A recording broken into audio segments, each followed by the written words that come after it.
Bum, bum.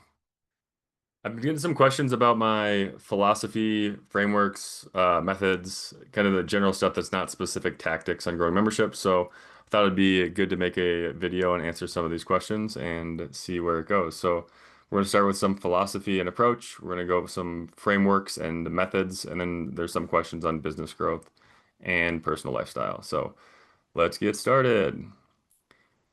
So philosophy and approach. So what makes your coaching style different than a typical business coach out there? Uh, so I, our whole framework is Tim Ferriss's 4-hour work week. So, how can you create a business that creates enough money to free you up to do what you really love? And so that's the framework. So I don't have a go work more and grind, grind, grind attitude. I did when I was a little bit younger, but it's more about creating a sustainable business that frees you up to do what you really love. And then I also now I instead of teaching people strategies, I ask them what their number one constraint is. And I work with them to figure out where is their business actually constrained, where's the bottleneck, and we focus on solving the bottleneck rather than here's a YouTube strategy that it might not be solving the right problem. So I'm a lot more adamant now about figuring out what the constraint is and working on that. Whereas when I got started coaching, I was, not really a one-trick pony, but it was a very limited trick pony. So, I really knew how to do leads and YouTube, and that was kind of what I would teach people. And then as I got better, I realized that that's not always what they needed. A lot of times they had different problems. It wasn't a leads problem. A lot of times it was a constraint problem or a retention problem. And just to get the most out of the time working with them, it's easier to just work on the constraint. Where are they constrained? How can I help them resolve it? Question number two. You mix lifestyle design with business strategy. How do they work together? How do they actually work together? So I think lifestyle design comes first, and then your business strategy comes second. So you want to figure out, what's your perfect 24 hours in a day? What kind of life do you want to live? What kind of freedom? What kind of work do you want to do? And then from that framework, you can decide, you can create a business model that supports your lifestyle. And so everybody's going to be totally different. There's not a cookie cutter uh, model that works for everybody because some people really like to coach and it gives them deep, fulfilling meaning. Some people hate coaching and they don't want to hop on a call or talk to anybody. Some people really like creating content. Some people really hate creating content. It doesn't matter as long as you know what you want. You can create a business strategy and a membership around supporting your lifestyle. So, business strategy and lifestyle design are totally related, but I think lifestyle design comes first, and then form follows function, right? So you figure out what's the function of your life, what's the function that you want, and then you form a business strategy around that. So form follows function. I said that backwards. You figure out the function of your life, what you want to do is your lifestyle, and then you create the business around giving you the function that you want. You've got this phrase, control your W's. What does that mean? How do you apply it in real life? What does control your W's mean? So that's what you do, when you do it, who you do it with, why you're doing it, where you do it. I think that, if a membership or a business is really good, you have as much control over your W's as possible.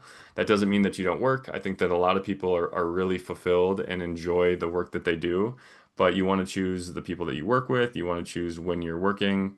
So I think controlling your W's is really like peak lifestyle design. Do you control all your W's or do you have a lot of control over your W's? And you're never going to have control. I don't think you're ever going to have control over all your W's. We have kids, people get sick, there's things that things that happen.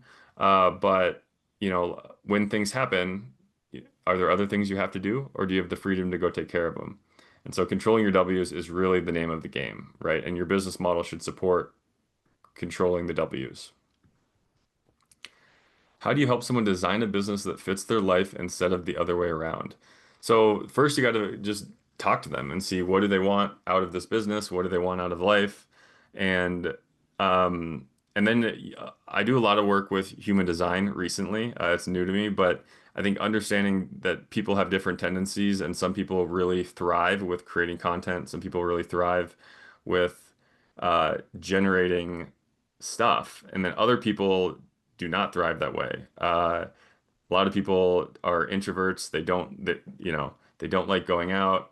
They don't like, and so you can have different models and different strategies, but The problem is that a lot of times if you're a generator and you can generate a bunch of content and that's your personality type, um, but if somebody's recommending like a different model that doesn't allow you to generate and be yourself, then the model's not sustainable. So it's really important, especially as I've gotten more years consulting people, is really understanding what is their human design and then offering strategies and solutions that set them up for success with their design, because that's the only thing that'll be long-term successful. One of the worst things you can do is create a successful business that is not in line with who you are, because then it becomes a trap, becomes a jail. Do you think success is more from having the right strategy or more about mindset? It's more about mindset, mindset. Because if you have a good mindset, you'll find the right strategy, right? So, but if you have a shitty mindset, then you don't have a chance. It's really hard because you just don't have the flexibility to change, to adapt in order to find the right strategies or to adjust. So, mindset's really important. I've heard you mention something called the Biblical Week. Can you explain what it is and how it plays into your coaching? So the Biblical Week has nothing to do with my coaching. It's just a fitness principle. So it's uh, 2 days of strength training, 2 days of mobility, 2 days of cardio. And I sort of stick to it, but I've even simplified like strength training and my fitness even more. I basically just do something called Grease the Groove, which is from Pavel Tsatsouline, which is you lift really heavy, 2 to 3 reps, and you do that continuously throughout the day. So I don't know if you can see, but I've got my kettlebells in here. I will literally uh, hop on a call, make a video, then I'll go do like 2 or 3 reps max. And so I wouldn't even consider them workouts. It's strength training. But there's all sorts of reasons why I really like it. It's quick, it's easy, it gets you good results, and you get strong, like you get really strong. And so I've simplified the biblical week to doing Grease the Groove, and uh, I'm shooting on myself right now, but I should probably do more cardio, and I probably should do more mobility, but I hate it. So I'm just going to do the stuff I like. How does human design you use human design when coaching people in money and business? How does that actually work? Yeah, so I've started to use it. I'm still very new to it, but human design is like astrology on steroids. And my wife got hers read, and then she recommended that I got mine read, and it was just re really accurate. And I've had my parents and my friends do it, and it's been just accurate. And it's a decision-making strategy. So if you understand your human design, you can make better decisions. So you feel more fulfilled, you feel happier, you have more energy, and it can also help you avoid mistakes that you've made in the past. And so understanding someone's human design, there's 4 different human designs. I won't go into them now, but each one's going to have different strengths and different weaknesses and preferences and things like that. And so it's a lot easier if I understand your human design to know this strategy will work for you. But, or, the opposite. If I understand your human design, I will know this strategy will not work for you. And that just comes from reps, right? I've coached a lot of people, I've seen a lot of personalities, and and then you have a bunch of strategies and tools in the toolkit to grow a business. But those tools and strategies are going to be better for some designs and worse for other designs. And so I want to find as much alignment as possible between their personality and the strategies that I recommend. You're a big believer in memberships and recurring revenue. Do you think do you think that model is better than one-off sales? Yeah, I definitely prefer memberships over one-off sales. I think that the launch cycle that people get caught up when they're doing one-off sales is really hard. There's also people that make really good money in one-off sales, so it's a little bit different model. Memberships, again, for a different personality, memberships are going to be more favorable. Also depends on what you're trying to build, what you're trying to, what's the transformation you're trying to give your audience, right? Um, and I also think that when people get started, they have too many things. And I used to recommend this too, that you have like a $7 product and you have an upsell, and then you have this other upsell, and you have these 4 or 5 products that all fit together perfectly. And the idea is that people buy this first one and then buy the second one, and then they eventually get. And I think that that definitely works in some cases, but if you're getting started or if you're new, you should have one product, one platform, one avatar, and you should go really hard at that one product because There's something called we call it the two bones, one dog problem. So if you have two bones and you're holding them in front of a dog, the dog will just look back and forth and he doesn't know which one to choose. Same thing happens when you have multiple products. And it also waters down your marketing because now you have to market and promote this product and you have to market and promote this product over here. And everything just gets weak and watered down. So whether you choose one product or a membership, one product, going all in on that one product is the way to go, especially when you know, when you're relatively new.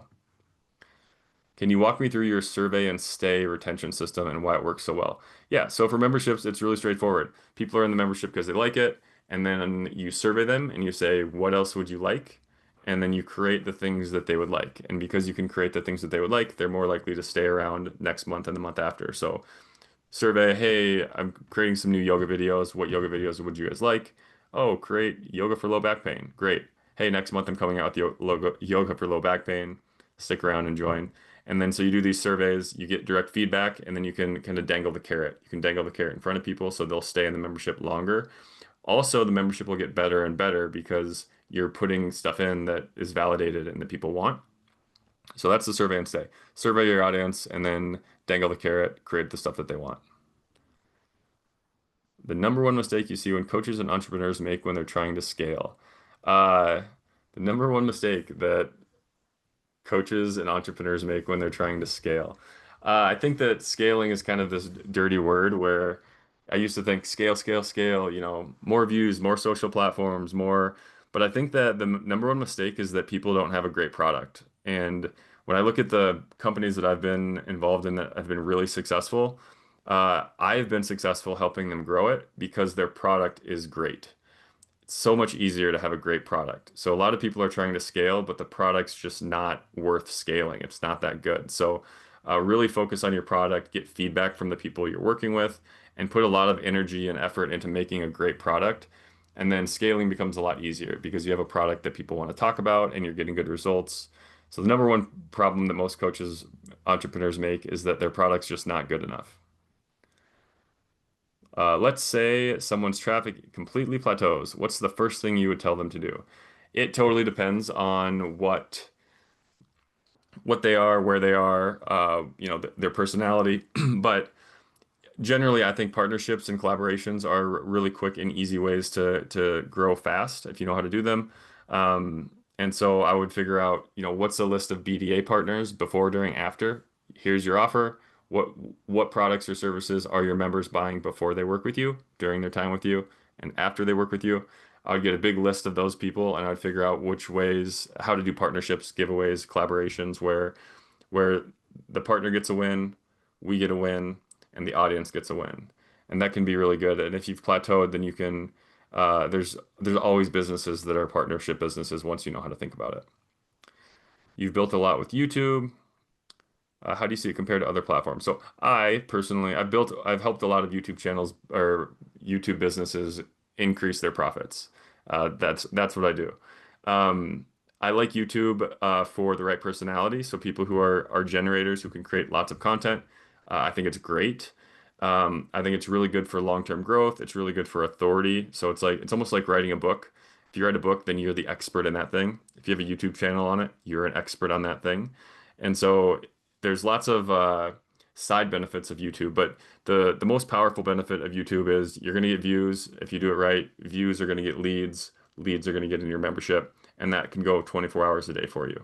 And so it's really powerful. It's evergreen, long-term benefits, and with the right personality, it can be great. How do you approach partnerships and collaborations to bring new members in? I touched on that a little bit already, but uh, usually doing free giveaways. So free giveaways work really well.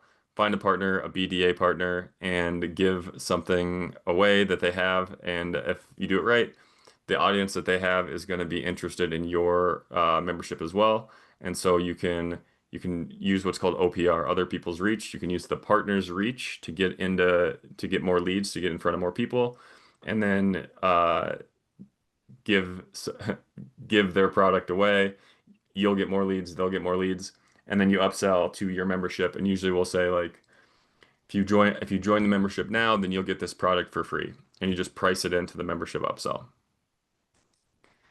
You've got one foot in coaching and one foot in real estate. How do you balance short-term income with long-term wealth building?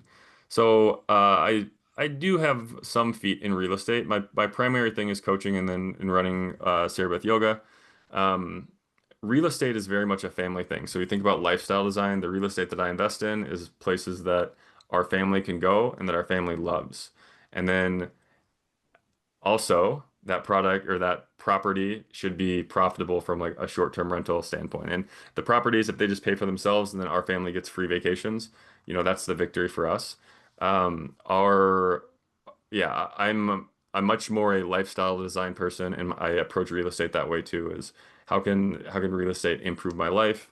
And for us, that means, more family time, kids have fun, wife has fun, friends, right? We have some friends, we hang out with them at our properties as well.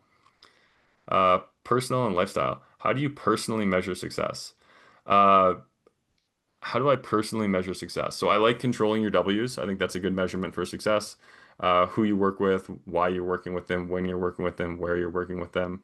And then the other definition I really like is discipline with priorities, and that's from Pavel, the kettlebell guy.